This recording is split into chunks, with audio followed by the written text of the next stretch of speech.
Kyrgyzstan's Central Election Commission has annulled the results of last weekend's parliamentary election.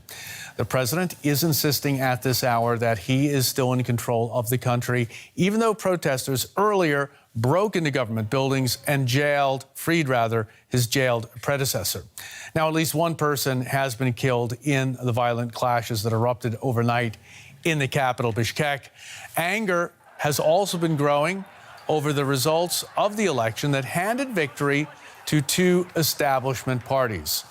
An opposition politician has now declared himself the acting interior minister. Now, despite the chaos, President Sooronbay Jeenbekov maintains he's still in charge. He also said he was not ruling out another election.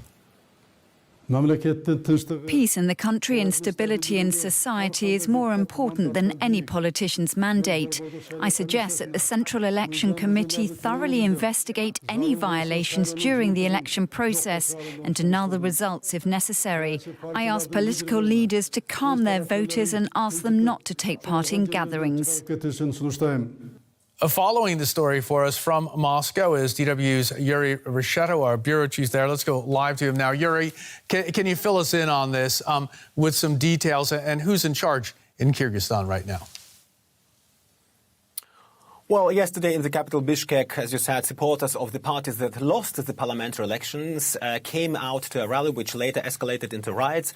Special forces used tear gas, rubber bullets and water cannons. The protesters responded with Molotov cocktails and built barricades.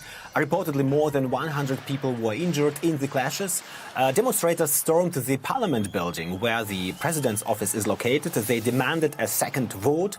President of Kyrgyzstan, Jeenbekov, called what is happening a coup attempt.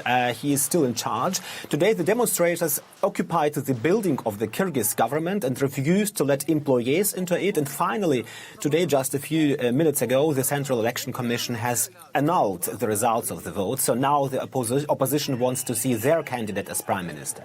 Okay, now what's driving the protests we're seeing in Bishkek? Is it just these election results?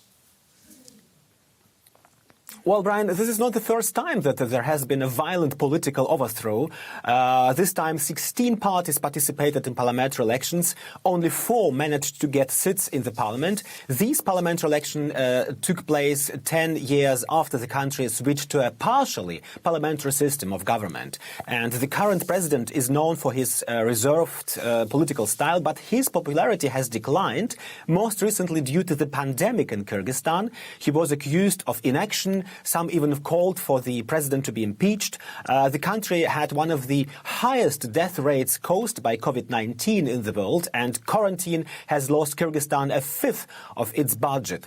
Here in Russia, the Kremlin will be watching what is going on in Kyrgyzstan closely, as Kyrgyzstan is an important ally and partner for Russia, not only in the fight against international terrorism, but also economically. The two countries have close economic ties. For example, there are a lot of Kyrgyz migrants working in Russia and sending money to Kyrgyzstan. However, Russia definitely still sees this post-Soviet country as part of its sphere of influence. Yuri, thanks very much for bringing us up to date on what's happening in Bishkek.